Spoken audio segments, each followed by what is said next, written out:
我突然听到盒子里发出一声闷响，我以为自己听错了，正想问我身边的红姐有没有听到盒子里有声响，可就在这时，棺材又抖了一下，不是听错了，也不是我看错了，这一次我听得清楚，这盒子里分明有什么活物。怎么可能？里面竟然有东西在动！这时孙老三眼神呆滞地看着我问：别说不吉利的云峰，是老鼠，我们别自己吓自己。老三说完话，咋咋呼呼地拿起工兵铲，直接2步上前对准了钉。他起掉第3根钉的时候，我靠近了点儿，然后趴在盖上仔细听里面的动静。里面竟然还有呼吸声，难道里面的人还活着？我顿时就感觉事情不妙，刚想说什么，可我话说晚了。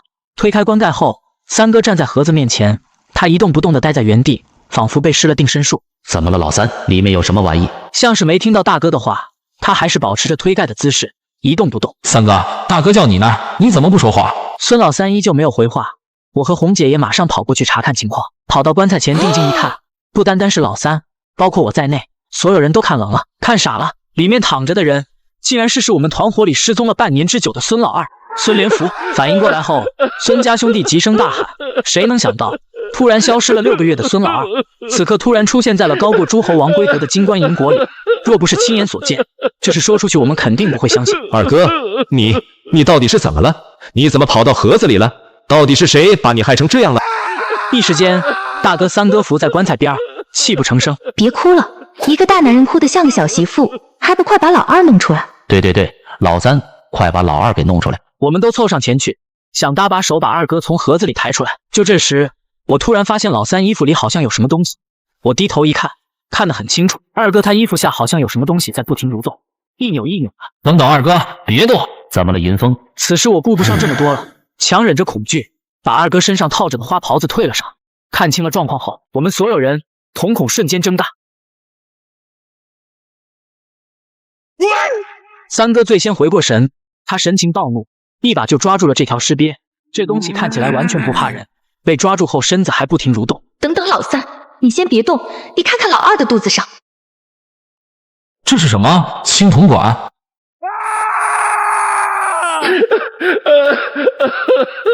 这东西死后，那根铜管还插在二哥肚子上，伤口看起来插得很深。这次他不敢直接拔，因为不知道二哥伤势情况如何，不敢硬拔。老三，你注意那根管子，尽量别碰着。先出去这里，这附近肯定有别的路，要不然老二他从哪下来的？我们赶快离开这里，去医院。好，事不宜迟，我们马上离开。而就在我们带着孙老二离开墓室的时候，红姐右脚突然踩在了一块石板上，这块石板被她这么一踩，直接陷下去了3公分。别动，老三，你看着点老二，都待在原地别动，别乱走。孙老大走到石板面前，仔细地打量着。而就在这时，原先留棺材叶的地方，就是同人脚下的那些小眼，忽然没来由的开始往上冒白气。大哥，你们快看，那是什么？不好，快跑，这是毒气。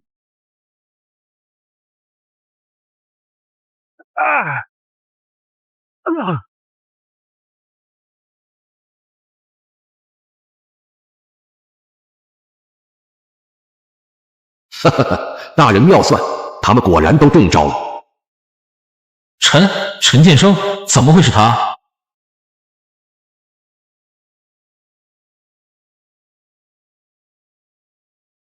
不知道过了多久，我一醒来就感到头疼，我想活动活动，却发现自己动弹不了，我双脚和双手都被人用绳子捆上了。红姐，大哥，三哥，哟，年轻就是好，身子骨不错，就你醒得最快。陈土公，你没死啊？你绑着我干什么？赶紧给我解开！哼！大人们，出来看看吧，看看这小子适不适合当祭品。那孙老二真不行，都5、6个月了吧？戒后的尸身还没什么反应。他话音刚落，从黑暗中走出来几道身影，总共3个人，2名中年男子和1名老人。建生啊，怎么，这就是你说的那个年轻人？没错，大人，应声虫在这人身上起作用了。陈土公，你这是在干什么？干什么？哈哈，你叫云峰是吧？果然是涉世未深啊。正好，陈后勤你醒了，你说说看吧。没事，可以畅所欲言。没事，可以畅所欲言。我扭头一看，红姐手脚被绑，她靠着石墙已经醒过来了，正一脸愤怒地死盯着陈建生看。别啊，陈后勤，你这眼神，不知道的还以为你要吃人呢。你之前装作精神病，故意装疯卖傻学我说话，是为了接近我和云峰，打消我们的顾虑心，对吧？没错，云峰抓的那只应声虫是你故意放的。没错，应声虫对这小子有反应，不过可惜还是被你们提前发现了。而且我可以明确的告诉你，里面的那些山魈也是我训练出来的。为了训练这些畜生，我是天天说书给他们听啊。最终目的就是引你们到这里，引你们见棺材。红姐胸口起伏，她显然是气到了极点。我们被人算计了。陈土公，我们与你往日无怨，近日无仇，你为什么要这么干？你们不用知道为什么了，反正也活不了，也没必要都知道。简生，动手吧。这就动手，大人。陈建生抽出来3根线香点上，他手握3炷香，看着我和红姐拜道：北派的2位闻了香，就请上路吧。等等，我想知道一件事。大人不是说了吗？你们已经没有知道的必要了。陈后勤，其实我还有点喜欢你，但没办法，你是北边的，我是南边的，道不同不相为谋。你这个混蛋，你给我滚开！哼，八小门白春典的后人，竟是如此小人行径，也不知道是哪个瞎了眼的人会用你这种卑鄙小人。小子，你说什么？你有本事给我再说一遍！难道不是吗？呸！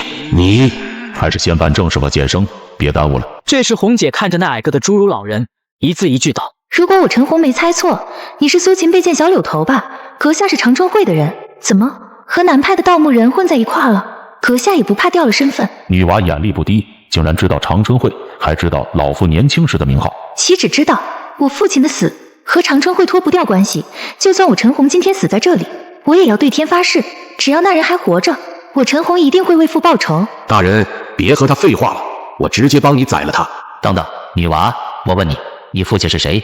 听你的意思是说长春会故意包庇了杀你父亲的凶手？侏儒老头摆手制止了陈建生，看老头轻描淡写的样子，红姐咬得牙齿直响。陈小黑，我父亲是陈小黑。侏儒老头背着双手来回踱步，像是在考虑着什么。3分钟后，他转身吩咐道：简生，这女娃不能杀，暂时控制起来，等我们办完事出去了，就把这女娃放了吧。老大人，你什么意思？这女人叫易科智，在北派道上还挺有名，放了她，要是她把消息传出去了，那不是给我们南派招惹麻烦吗？那是你们自己的事，这次我们联手只是各取所需，但不代表我们就是一路人。我说不能杀，那就是不能杀，那就是不能杀。那这小子呢？你先前不是说应声虫对这小子有反应吗？和孙老二一样，还是老办法。得了吩咐，那2男人把我架起来就拖着走，路程不过5分钟。这2人把我带到了一处大坑前，检查了下，确保我挣不开后，其中一人随身掏出来一小包东西，打开小包，他站在坑边朝坑里倒了一点粉末状东西。你们究竟要干什么？小子，只能怪你命不好，自求多福吧。说完，2人便急匆匆地离开了这里。而等待我的究竟会是什么？思索了大概5分钟，我看到了可怕的一幕：石桌左右两边的地面上，忽然爬过来很多之前孙老二身上出现过的尸鳖，顺着地面正不断地朝我爬过来。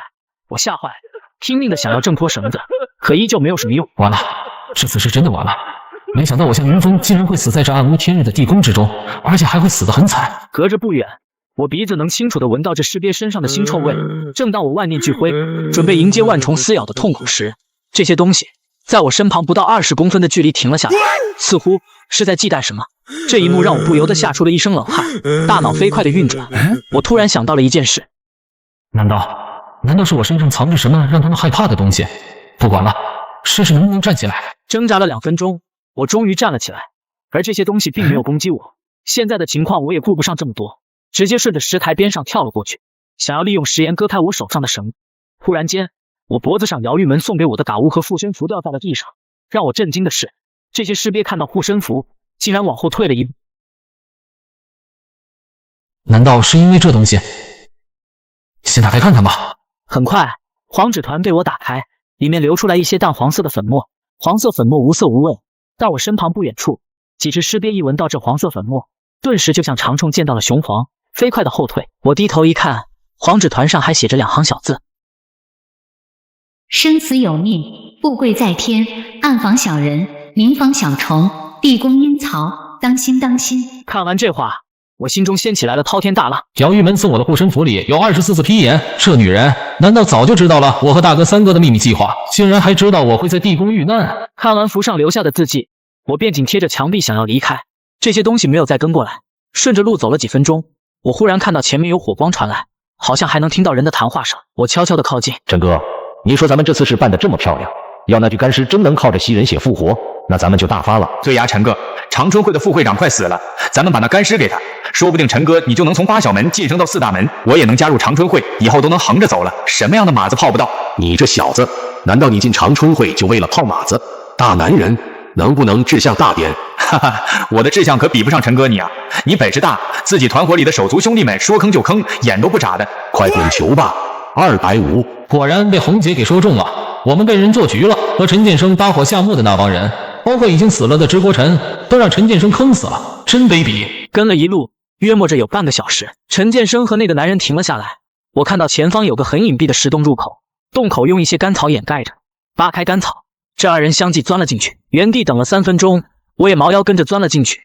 陈建生和叫皮三的男人正在攀谈，在他们面前横放着一张巨大的半透明塑料筐，塑料筐里盛满了液体，这些液体看着像淡颜色的牛奶。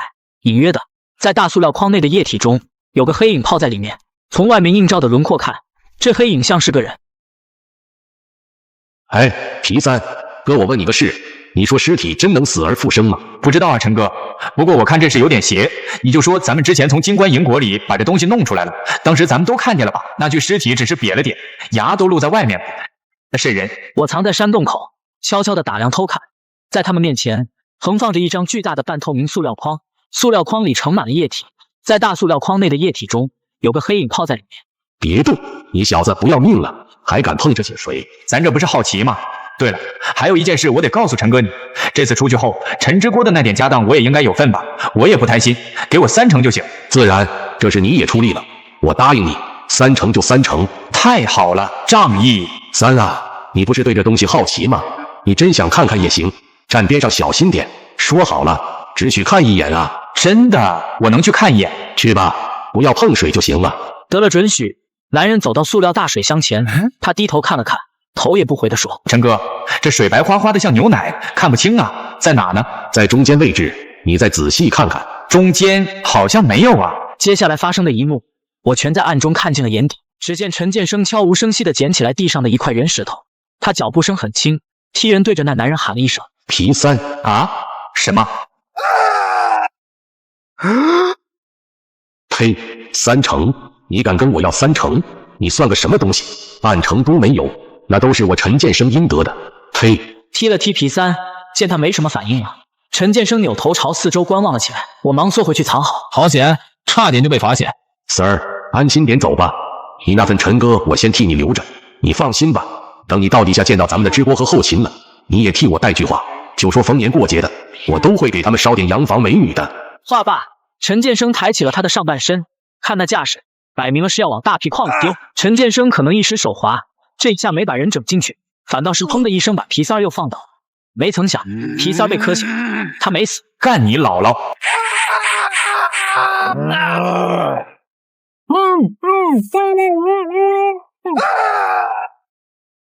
不过1-2分钟，皮三儿的脸色就由红变成了紫。就在这时，皮三儿的脖子一点点转了过来，他长成猪肝色的脸不偏不倚，和我四目相对了。他看着我，我也看着他。哼，跟我斗，你还愣了点？你既然这么喜欢这皮筐，也罢，那就进去吧。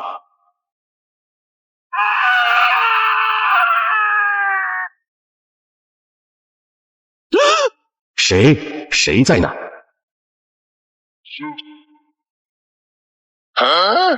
见鬼了，这是！刚刚明明有声音的。算了，先过去再说吧。好险，差点就被发现了。先跟上他吧，必须要想办法救出红姐他们才行。走到一处宽旷的地方，陈建生和被唤作剑哥的男人停了下来。我一看，这里平地而起搭着一顶很大的军绿色篷包，从外形上看非常像蒙古那边的蒙古包。他们撩开门帘直接进去了，门帘那块有条缝，我偷偷往里一看，里面有3个人，这3人都穿着白大褂，戴着面罩，有几台我见都没见过的电子仪器放在桌上。此外，一个小型的柴油发电机正在工作。进行的怎么样了？唉，这里的条件还不如我们港岛实验室的1%。女人抱怨了几句后，她继续说：你给我们的样本已经看过了，这份生物样本体内几乎没有水分，但其部分细胞依然还有活性。除此之外，样本血管内有种类似伪氨基酸的物质，这种物质成分以现在的条件来看都极难提炼。你实话告诉我们，把我们请来，到底让我们研究的是什么？哼，你话太多了，完成你们的本职工作，然后拿钱走人，不该问的一句都不要多问。女白大褂也来了脾气，她一把摘下面罩。喂，你这是什么态度？她另外一名男同伙马上拉住她，劝道：小安别冲动，老师让我看着点你，让你别犯傻。老板放心吧，我们进度很快，再有2、3天就能提炼出你们想要的东西。哼，1天，我们最多再给你们1天的时间。明天这个时间点，我必须要见到最后的成果。说完这话，男人直接扭头向外走来。情急之下，我藏在了帐篷后面。陈建生出来送男人，他拍着胸脯子说：建哥，您先去，这里我帮你催着点。小扭头大人，那还得麻烦您多美言几句。男人走后，陈建生大大咧咧地坐在椅子上。美女，我这人比较好说话，我听说从那具尸体上提炼出来的东西能让人返老还童，长生不老，这真的假的？离那步还差得很远。说实话，我不认为凭借我们现在的技术能做到那一步。现在还有很多事情解释不通，我们提炼出来的东西最多也只能算是个半成品。说着话，女人拿出来一个小玻璃瓶，玻璃瓶里装着一种淡蓝色的透明液体。就是这东西。女人晃了晃透明的玻璃瓶，陈建生咽了口唾沫，他眼神直勾勾地盯着小玻璃瓶里的淡蓝色液体。那好吧，既然还是半成品，你们就加把劲，你们继续，全当我不存在。你们2个继续，我去方便一下。太好了，终于落单一个，还偏偏是个女的，必须抓到她，一定要打听到红姐的下落。这女的同伙叫她小安，我则称呼她为安研究员。一路小步快走，安研究员最终把方便的地方选择在了一处石头后面。他扭头朝四周观望了下，见没人，便撩起来白大褂准备蹲下。好机会！救命啊！不要动，不要喊，敢喊我就割破你脖子。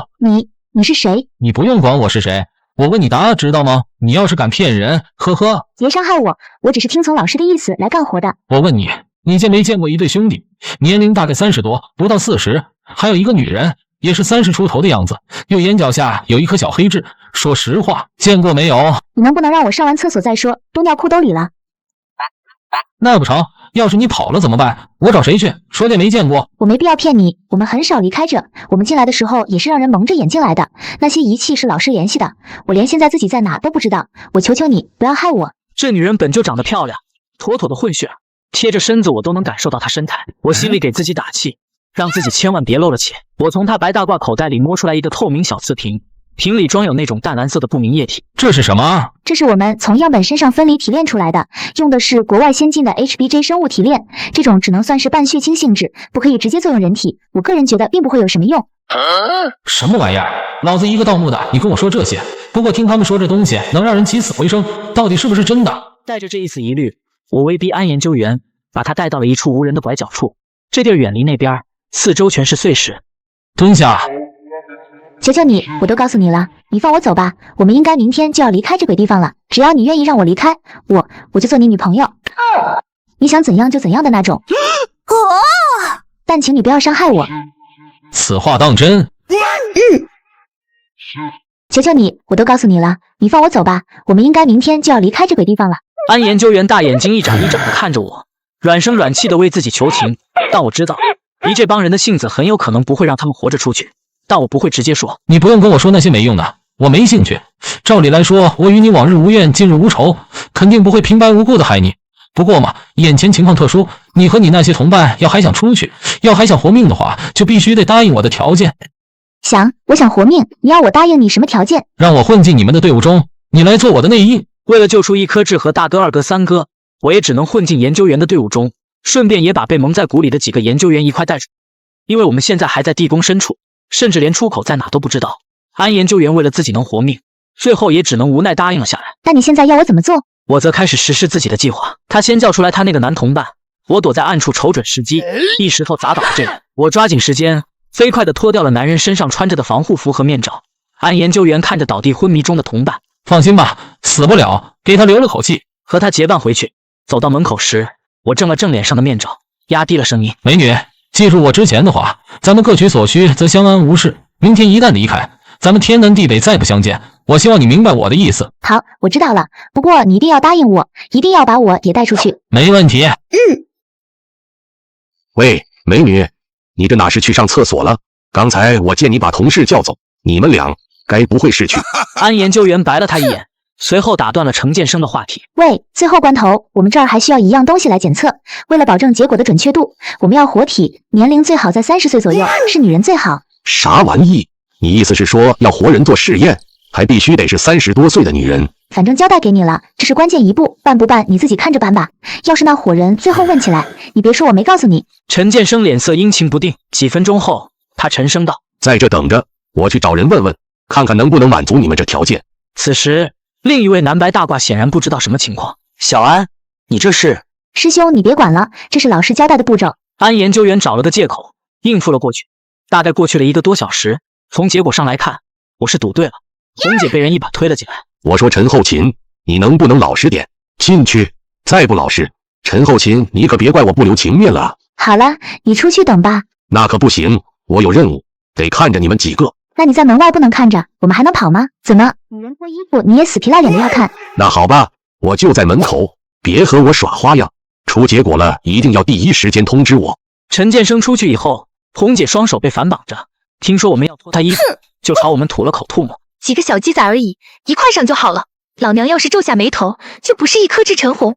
你这女人，你想什么呢？我们还没开口呢，谁稀罕你啊？呵呵，那就是有这心没这胆了，一帮小鸡仔。你骂谁是小鸡仔呢？你有本事给我再说一遍。李哥，你别和他一般见识，这女人我有用。小安，我怎么总觉得你今天好像变了个人一样，说话都听不懂，没头没尾的。还有老许你，往常就你话多，今天这是怎么了？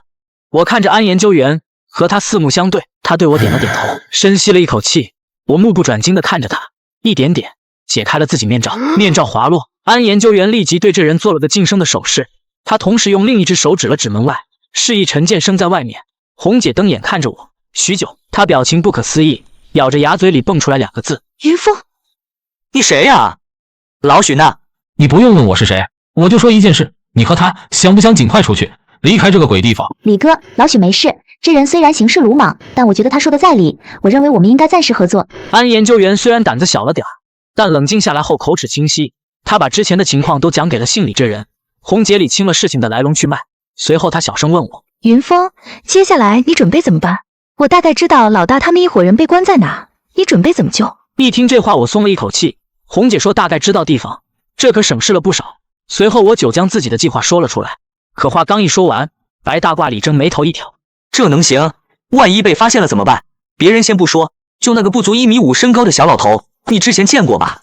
见过1次，怎么了？那小老头厉害得很，之前我们刚到这的时候碰到了好几只4脚蛇，结果你猜怎么着？那小老头随手就甩出去了3把飞刀，每一把都准确无误地扎穿了4脚蛇的舌头。什么东西？飞刀？你不是瞎说吧？现在是20世纪，都什么年代了，还有人用那种东西？我骗你干什么？我说的句句属实，要不是亲眼所见，我能跟你瞎说？再说夸张点，我认为古代打仗的百步穿杨都不过如此。你想想，万一我们被发现了，那小老头不得一下把我们全扎透？云峰，他说的没错，我小时候听父亲提起过此人，在长春会内和我爷爷没马眼睛陈和这人平级，这人惯用4寸半飞刀，寻常普通之人根本近身不得。我们的计划要是被他发现了，恐怕确实凶多吉少。我不停地来回踱步，不单单是那个小老头，就算我们灯下黑，和安研究员搭伙躲过了那伙人，但是出去的路在哪？而就在这时，我们头顶上突然传来了阵阵打雷声。听着头顶上传来的阵阵雷声，我把注意力放到了帐篷墙角放着的一口大缸上。云峰，你该不会是想……我想试试，万一这办法有效果，我们或许能找到出去的路。可是我知道你会认为我小没经验，但眼下的事只能死马当活马医了，试试吧。随后我朝着一旁的安研究员吩咐道：美女，你去把发电机的声音调到最大，我们必须把大缸给搬出去，以此来掩盖我们挪动大缸的杂音。安研究员看着我一头雾水，也不知我到底要干什么，只能照我的吩咐去做。大约过了5分钟，我和红姐将大缸搬到距离帐篷100米开外的一块草坪上，准备利用听雷的办法来寻找出口。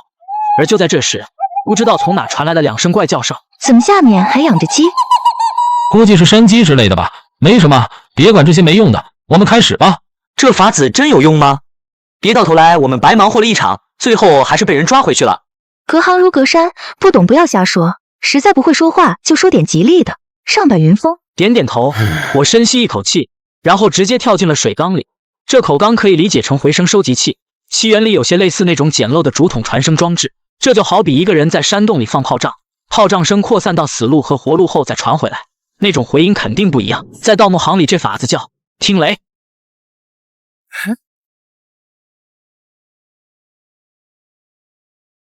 怎么样了，云峰？听出什么了吗？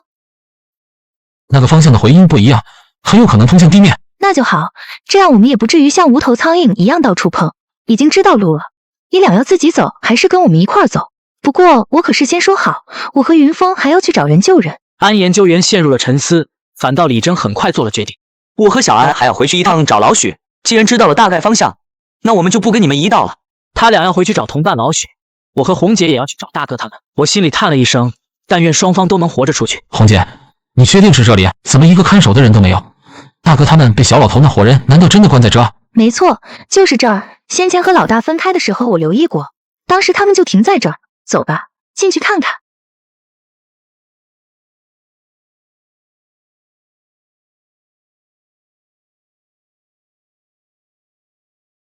红姐，你确定是这里？怎么一个看守的人都没有？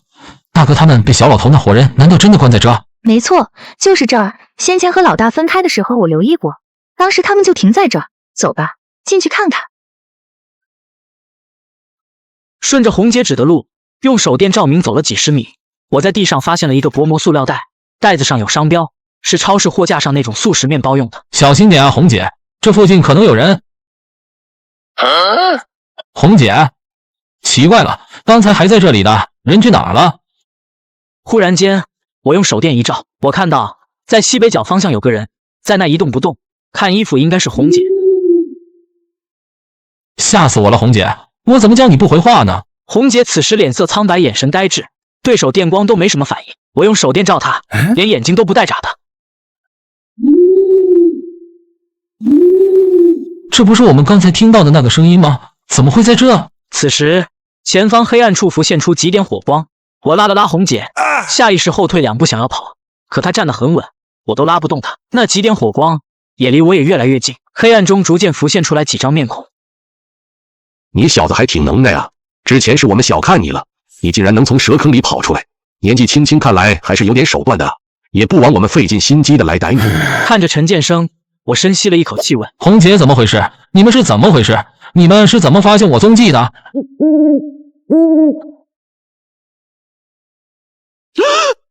小娃娃，我帮你介绍下，这位是八角门鸟口金传人温云姑娘。鸟口金擅长训练猫头鹰和野瑶，只要人之前吞下纸耳金，温云姑娘便能通过鸟叫声控制住这人的基本行动，这也算是旧社会奇门技巧的一种。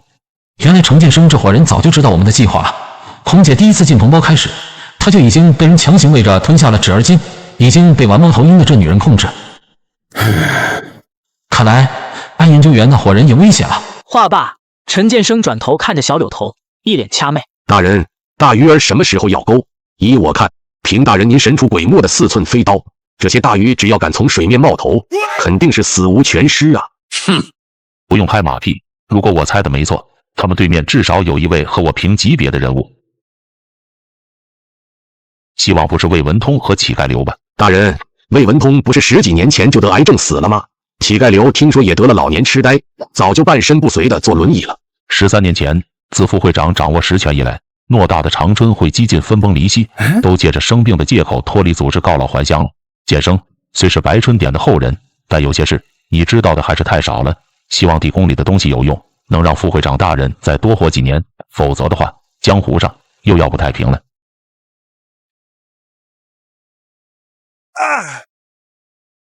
而当我和红姐醒来时，已经被扔进了一处岩洞之内，四周一片漆黑，就像地牢，上面盖子一盖，下面光线瞬间暗了下来。红姐大概2个多小时后神智才恢复正常。红姐，你没事吧？刚才你是怎么了？怎么叫你好像都听不见？好端端的就被那怪鸟给控制住了呢？黑暗中，红姐无力地说：云峰，你听说过一个叫鹧鸪哨的男人吗？鹧鸪哨就是那个能学天下所有鸟叫声的盗墓贼？没错，就是那个人。这种职业都是以前的皮行，他们的身份不光是盗墓贼，男的叫鹧鸪哨，女的叫鹧鸪婆。这行本就人少，女的鹧鸪婆就更少了，屈指可数。云峰，我们刚才见的那人就是真正的鹧鸪婆。我之前也没想到，现在竟然还有这么年轻的鹧鸪婆。鹧鸪少和鹧鸪婆，一个会学鸟，一个会驱鸟，这里面有很多不传之秘，寻常普通人根本理解不了。可能是太累了，红姐心情低落，躺在了我怀里。突然间，我又想到了什么。红姐，你之前吃下了鹧鸪婆的秘方止儿金，会不会以后还受那女人控制？会是会，但不是现在。鹧鸪婆想要控制我，和上一次的时间必须有间隔。那是一种药，外面道上我认识几位南苗疆的黑苗，他们能帮我解决肚子里的止儿金，但前提是我们还能出去。能出去，我们肯定能出去的，红姐，你要对自己有信心。唉，若父亲将爷爷的美马刀传给我，他就不会死得那么惨。但若是我有爷爷的本事，若我会用美马刀，我必提刀北上，杀上长春会，干掉那帮老不死的，杀光当年害我陈家的那些人。激动过后，红姐已经泣不成声。我认识她这1年来，从没有见她哭过。黑暗中，红姐埋头哭泣，她上半身微微颤抖，起伏不定。黑暗中，我轻轻抱住红姐，希望能给她些许安慰。正在此时，的牢盖被人从上面掀开了。下去。老实点，要是还敢跑，嘿嘿，看见你刚才朋友的下场了吧？安研究员披头散发，他被人从梯子上推下来，随后上面那人又扔下来一个蛇皮麻袋，麻袋形状滚圆，滚到了安研究员身边。他被人从梯子上推下来，我有些担心，跑过去忙搀扶他。你怎么样？有没有受伤？不该跑的，不该跑的，我们不该跑的。安研究员不停重复着一句话。红姐看了安研究员的模样后直摇头。云峰，你跟他说话，他这是吓着了。你看看，是我啊。别怕，你那2个同伴去哪儿了？5分钟后，他眼神清醒了几分，他颤抖着手指向了那个被人从上面扔下来的蛇皮麻袋，疑惑地看了眼麻袋。我小心翼翼地走过去解开，我先用手摸了摸，只能感觉到是个圆球状物体。什么？这是什么东西？云峰噔噔的后退2步，我结巴着惊恐地大喊道 ：“CPU 是那个老许的。”可能是我的话刺激了安研究员。他此刻不住地摇头碎碎念，马上该我们了，马上该我们了，下一个就轮到我们了，马上该我们了，马上该我们了，下一个就轮到我们了。李征呢？死了，死了，都死了。这帮混蛋，活生生的一个人，小时前还好好的。我问你，这2人是谁杀的？是小柳头，他费那么大力气找你们过来，还费财费力的运过来那么多医学仪器。没错，你们是害怕逃跑了。可就算这样，你们也对他有大用，他们怎么会杀人？红姐看着安研究员狐疑地问，难道他们的死另有隐情？你肯定知道什么，快说。我不知道，我不知道，我什么都不知道，我什么都没看见，我求求你不要问了。黑暗中，红姐起身，她走到安研究员身前蹲下，抬头看着我。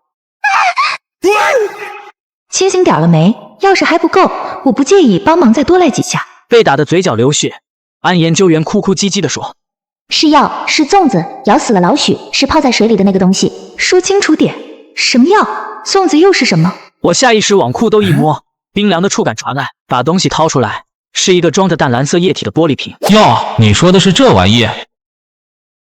你不是说这东西没用吗？还是个半成品，还说什么以现在的技术根本不可能实现。不是的，我们错了，老师错了，老师就不该派我们来顺德，那不是人世间的东西，那是妖怪的。什么东西？妖怪？见我和红姐不以为意，安研究员突然像发了疯，他趁我不注意，猛地把玻璃瓶从我手中抢了过去。他举着玻璃瓶大喊，别过来，退后，你们看过后就知道我说的都是真话，你们要相信我。安研究员双手颤抖，瓶塞，他扒开老许的上嘴唇，往他嘴里滴了3滴淡蓝色的液体。安研究员用牙咬开玻璃瓶塞，他扒开老许的上嘴唇，往他嘴里滴了3滴淡蓝色的液体。时间1分1秒过去，我和红姐真的看到，只见老许的 CPU 此时正在不断的上蹿下跳，好像在打量周遭事情。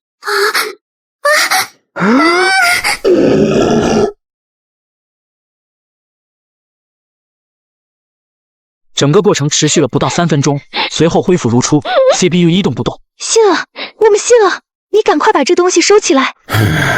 深呼吸，我尽量让自己冷静。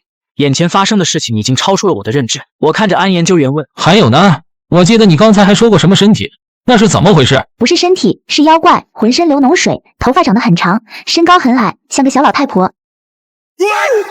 安研究员的这句话彻底的把我给惊醒了，因为没下幕之前，姚玉门曾经好像也提到过。我额头上开始冒冷汗。没下幕前，那天我在星星大饭店陪李经过生日，后来我碰到了姚玉门和几个西装男，当时姚玉门那张罗盘上的银针一直不停的摇晃，指针一直指着我身后。云峰，你身后站着一个没牙老太婆，在看着你吃饭呢。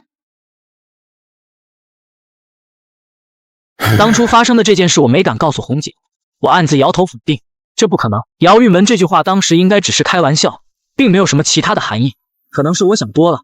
几人休息了一段时间，安研究员许是神经绷得太紧张了，没多久他就靠着墙睡了过去。迷迷糊糊，我也靠着墙睡着了。这时突然有动静声传来，原来是看守的人怕我们渴死，用绳子往下卸了一桶水，水桶里飘着个木瓢。红姐，安研究员，快过来，有水了，我们喝点水。不喝，不能喝，水里肯定有毒。没事啊，要是那帮人想要害我们，不至于用这种手段。你，难道墙上有什么东西？红姐突然起身，她走到墙边，轻轻地用手划过，这一片位置刚好被水打湿了，是刚才水瓢里的水，隐隐约约、模模糊糊的出现了好几张脸的轮廓，而且这些轮廓都闭着眼。我吓了一跳，使劲的揉了揉眼再看，没眼花，的确越看越像，没眼花，的确越看越像。红姐，刚才怎么回事？是不是我们看花眼了？没有眼花，我也看到了，再试试吧。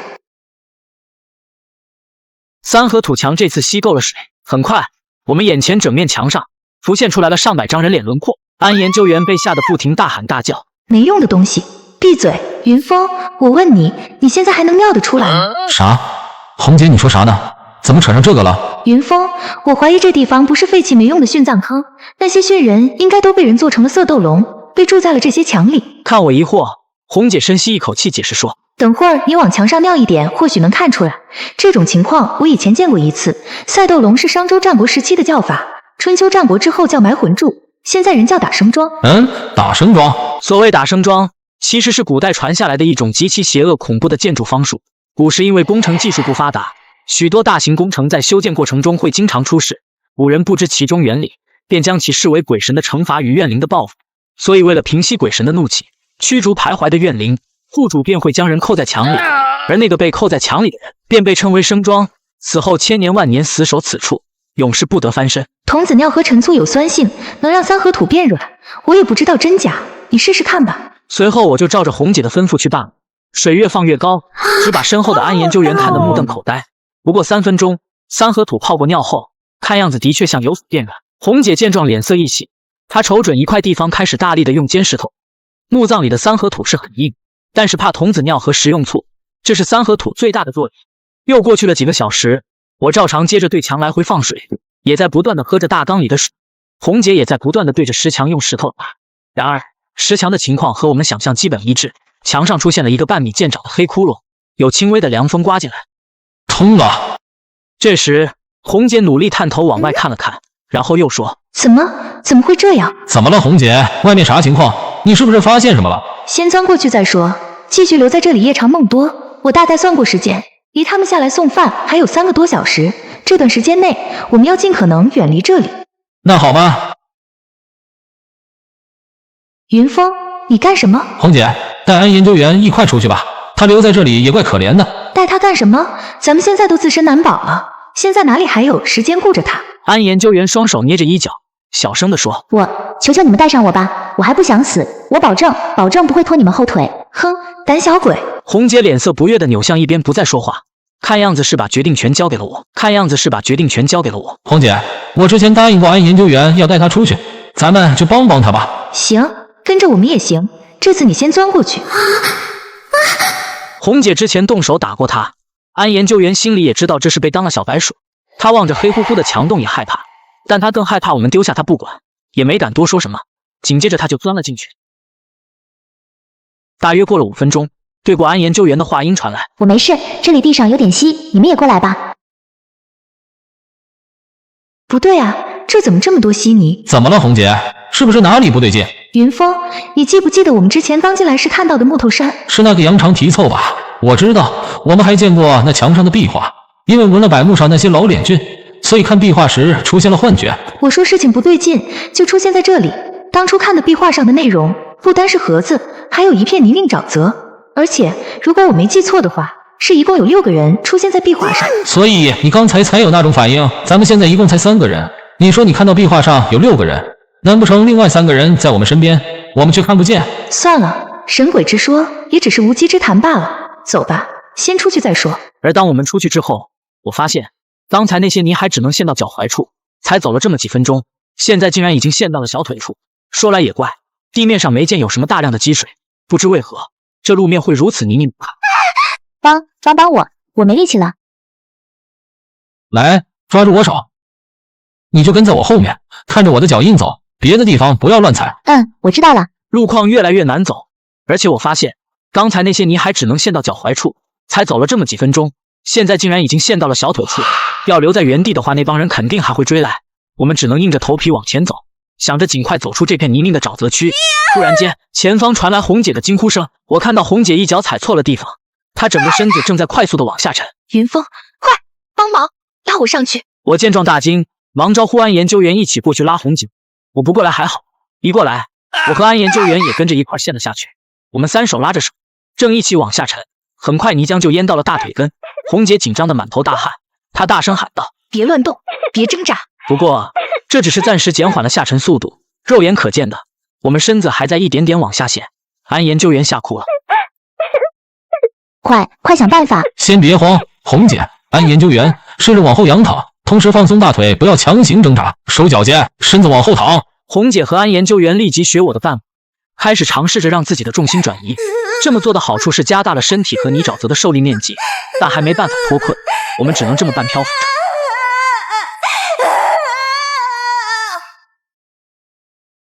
云峰，没办法了，看来我们都得死在这里了。别说丧气话，肯定有办法，我们肯定还有办法的。我极力劝说红姐不要放弃，而安研究员这时候也是松开了我的手，脸色惨白。我没力气了，我坚持不住了。我心里万分着急，可自己又不能动，我红着眼睛大喊，却只能看着安研究员一点点的往下沉。就在这千钧一发之际，有一段烂木头被扔到了我们面前。我往岸边一看，只见在离我们不远处的地方，正站着一个瘦小的身影，看他的样子像一个小孩，也不知是男是女。这根烂木头就是他丢过来。手，快给我手！红姐，快爬到木桩上去，帮忙拉我和安研究员一把。红姐此时也不拖泥带水，爬上木桩上后，用力的拽着我。不幸中的万幸，安研究员身材瘦体重轻，我和红姐借着浮木支持，拼尽了全身力气，总算把他拉了上来。总算是上来了，得亏了有这木桩，不然我们3今天估计就交代在这里了。咦，刚才那人呢？怎么不见了？这时我和红姐也反应了过来，连忙朝着刚才的方向望去，走近一看，泥地上只留下了一个脚印。可不对劲的是，地面上的脚印是4个脚趾头，这人和之前我见过的那脚印一模一样。我和红姐几乎同时脱口而出：山魈！这不可能啊！怎么会是那东西救了我们？云峰，你注意过没？这只山魈好像和之前那只不一样，头顶上有一顶破旧的草帽。你的意思是，他们不是一个族群？没错，既然这东西救了我们，至少说明他对我们没敌意。那我们就跟着这排脚印走，跟上去看看。跟着脚印一路前行，没多久的功夫，前方出现了一个洞口，很矮的小山洞。脚印最终在洞口外面消失了。这洞口高度还不到1.4米，要想进去必须得弯腰才行。走，进去看看。安研究员可能有幽闭恐惧症状，他看起来很怕。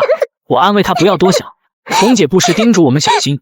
而当我们进来之后，地上有些烧灭的树枝木炭，还有一些粗制滥造的石质小罐，角落里还堆着不少干草，看着像是睡觉用的。怎么山魈还会生火做饭？红姐，你看地上这些石器，这是不是山魈返祖成了山顶洞人了？不是，这明显是人生活留下来的痕迹。我不认为那些东西会掌握这些生活技能，这说不通。既然不是他们干的，那说明这洞里一定还有其他人。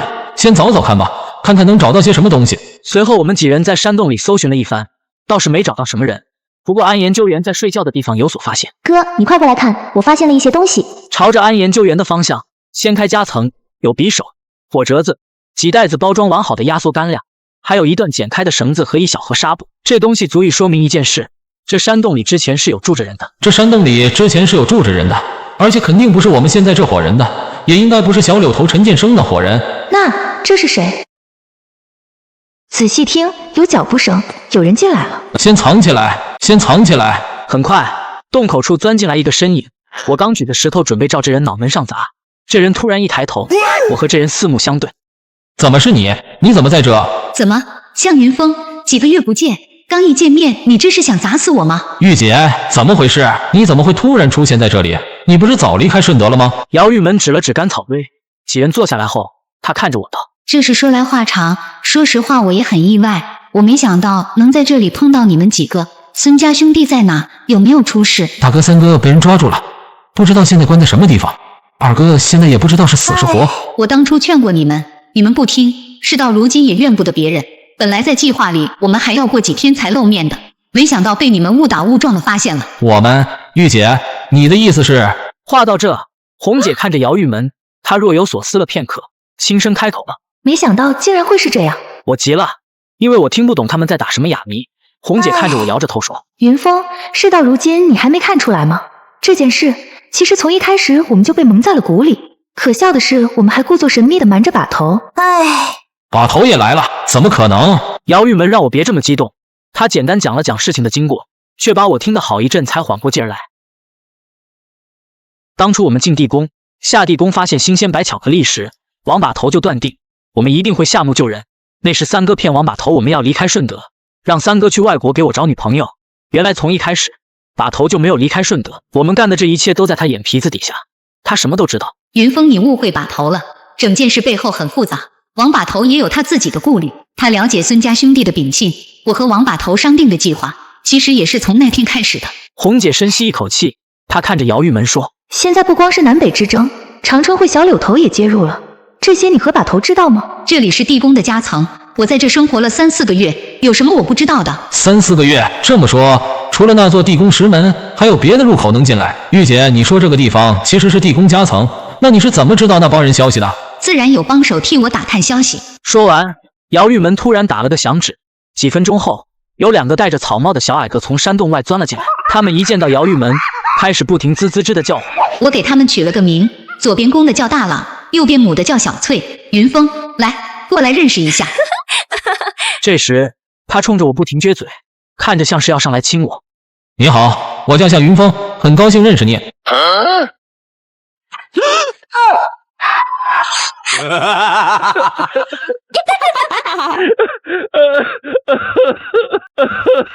云峰，你不用紧张，他们族群都是这样跟人打招呼的，洗洗就没事了。你咋不去试试？一见面就抱着你啃，你猜是啥滋味？这时大郎的眼神也是盯着安研究员，好像是在琢磨什么。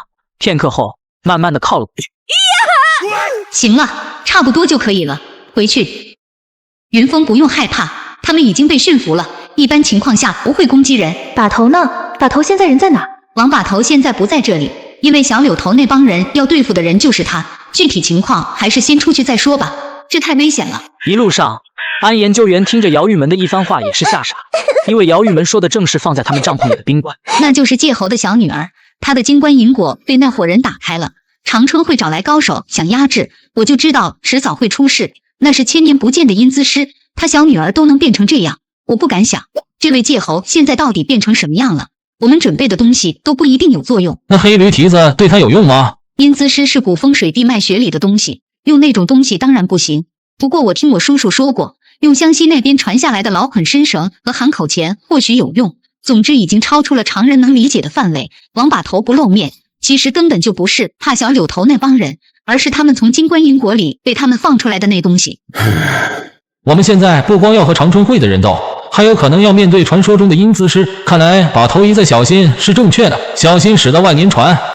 玉姐，你应该在这里时间不短了，这前面是通到哪去的？这下面地势结构很复杂，没有地图，我平常没事的话也不会出去乱走。而就在这时，前方开路的2只山魈滋滋吱的开始大叫。玉姐，我咋听山魈的叫声有点像3长2短？难道是前面有什么危险？安研究员看着前方的黑暗，有些害怕。要不我们绕路，走别的地方吧？只不过是2个山魈的叫声而已，没准什么东西都没有。再敢胡乱说话，你就别跟着我们了。安研究员支支吾吾的低下头，不敢看红姐的眼睛。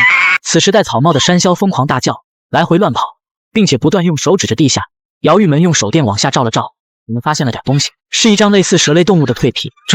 这不是4脚蛇石龙子吗？怎么这种东西还会蜕皮？这是不是太大了点？这不是4脚蛇石龙子吗？怎么这种东西还会蜕皮？这是不是太大了点？姚玉门用手电看了四周一圈，他说：洞中之所以有这种东西，可能和当初的墓主人有关。这种东西是冷血动物，大脑不够发达，甚至都没法识别静态目标，人为是控制不了的。姚玉门话音刚落，地面就不断开始波动，两只山魈直接抓着凸出来的石头爬到了高处，他们盯着地上某一处疯狂大叫：“不对，小心，地下有情况！”借着姚玉门的手电亮光，我忽然看到淤泥下有一节异常的隆起。不对，是左边，朝我们这过来了，快跑！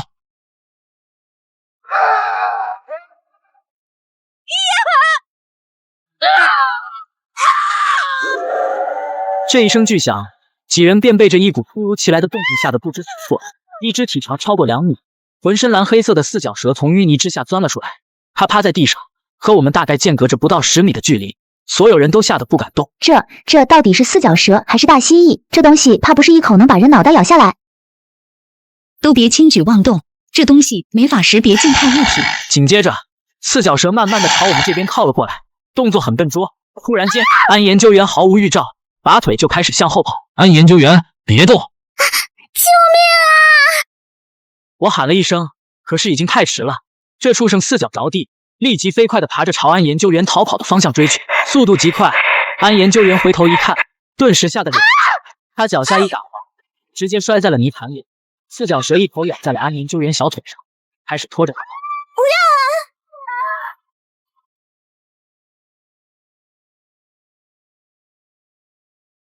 啊！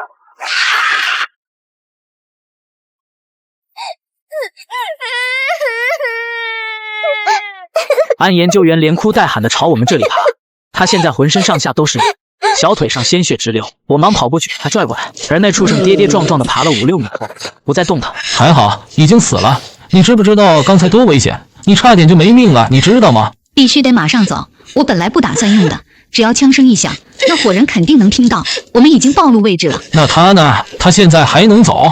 我指了指安研究员，他现在坐在地上，小腿裤子都被咬破了，伤口处一片血肉模糊，看起来很严重。都是这女的坏事，要不然我们也不会这么早暴露位置。长春会那伙人肯定现在正往这边赶，走！红姐一把拽着我胳膊往前走，姚玉门也没说什么。我们把安研究员一个人丢在了这里。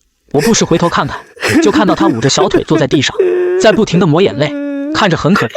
他抹着眼泪抬头看过来，是在看我，那眼神好像是在对我说：“救救我！”要不咱们带上他吧，红姐，你看他怪可怜的，咱们也不能见死不救啊。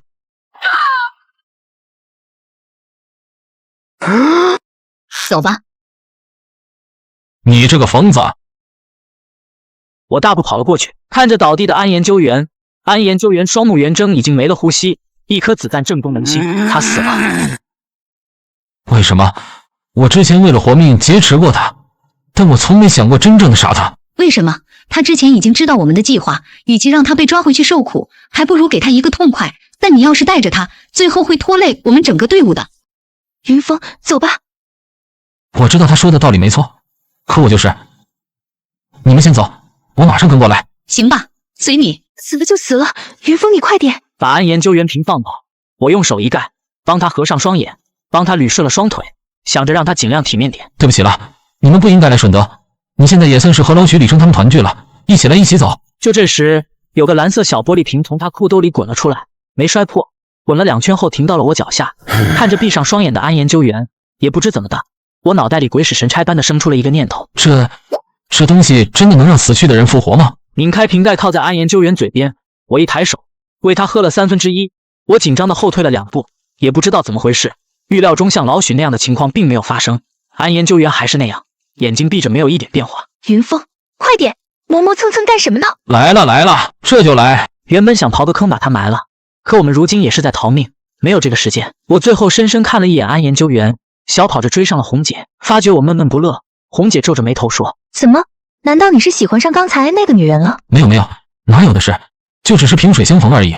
毕竟在一起生活了几天，有点感情是正常的。你不用撒谎，我能看出来，你小子还是在意那女人的。这件事换作是我来，我也会这么做，当断不断，反受其乱。姚玉门并没有做错什么。我知道，红姐，你放心吧，我分得清轻重缓急。知道就好。我跟姚玉门道了个歉，表示自己刚才不该那么大声吼他。姚玉门点点头，没有多说什么。只见他双指并拢，吹了声口哨，随后那2只山魈得令而去。他们耳朵灵，1公里范围内有什么风吹草动都能知道。我让他们断后帮忙放哨，先休息一下吧，补充点体力。咕咚咕咚的喝了几口水，咽下嘴里的干粮。我抹了抹嘴角，随后跟姚玉门聊了起来。玉姐，没想到你有枪，还打得那么准，能不能让我也看一看？我没见过真家伙。算了，我不放心给你，万一你要走火了怎么办？一般情况下，道上人都不愿意用这东西，我准头只能算是一般吧，比起我哥来还是差上不少的。这是我叔叔给我防身用的，毕竟防人之心不可无。他一脸平静，话也说的语气轻松，我不禁暗自啧舌，但想想，我也只是随口一说。而就这时，放风的一只山魈忽然跑到了我们面前。一顿乱瞟啊！姚玉门面色一变，走，快走！那伙人追上来了，比我预料中的还要快。带我们去附近能藏人的地方，石缝、地下岩洞或者山洞都行，赶快！像是听懂了人话，山魈扭头就跑。亏得有这东西帮忙带路，没走多久，我们就看到了一处山缝。山缝狭窄，宽度刚好能容下一个人。我们3个都躲进了山缝里。不多时，就听到外面传来人的说话声：“剑哥，这帮人动作也太快了，咱们都这么赶了，愣是没瞧到人影。”是啊，剑哥，这帮人可真能跑啊！刚才那让人开了瓢的大四脚蛇，您看到吧？地上还流了不少血，我闻过了，是人血。他们肯定有人受伤了，咱们迟早能撵得上。藏在山缝里，我和红姐悄默声的对视一眼，只有血，他们没看到其他的。安研究员呢？我吞了吞唾沫，没敢把话说出来。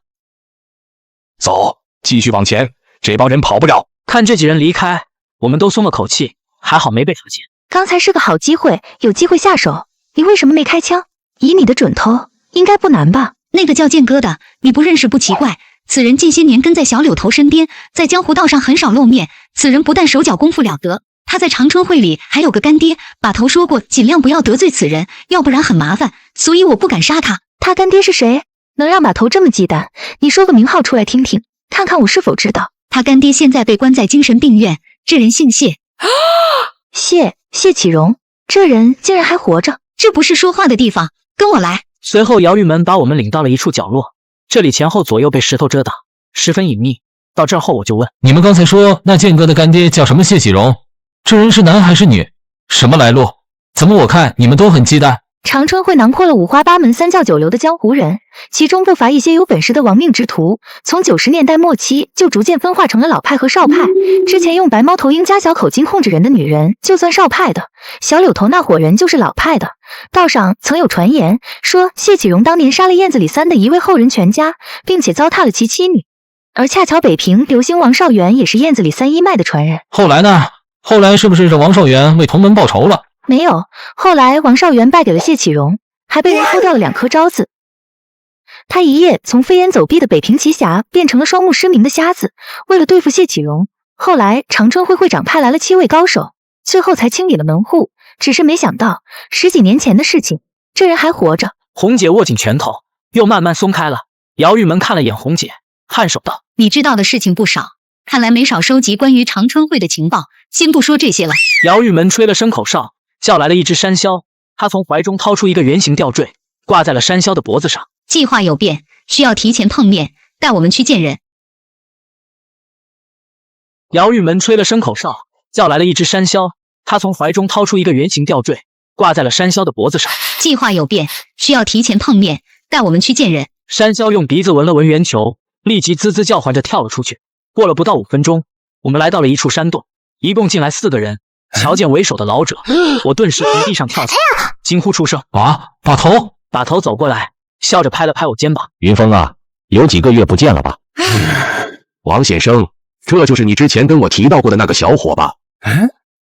我向后看去，说话这人浑身上下破衣烂衫，这行头活脱脱的就是个要饭叫花子。但这人的眼神很明亮，很纯净，像婴儿一样。姚玉门一躬身，对这乞丐见礼道：“刘爷。”把头找来的另外一名帮手岁数很大，这人个头和红姐差不多高，他挎着个藏蓝色布包，站那里还有点驼背，给人一种死气沉沉的感觉。云峰，这是湘西过来的赵爷。驼背老头眯着眼扫了我一眼，没说话。云峰，小红，是不是后悔了？后悔当初没听我的劝告，尤其是你啊，云峰，还和老三合伙忽悠我说去外国找女朋友，你们玩了个啥？玩到这儿来了？错了，我们错了，把头，我们只想找到2哥。把头拍了拍我肩膀，看着我和红姐道：“江湖险恶啊，云峰、小红，这次就当长记性了。不过长春会虽然惹不起，但我王先生也不是吃素的，感动我的人不管是人是鬼，都要给个说法。把头，你真考虑好了？此事过后，不管结果如何，不管孙家兄弟能否救出，我们可都算得罪了长春会。小红，整件事都不是我们主动，是他们有些欺人太甚。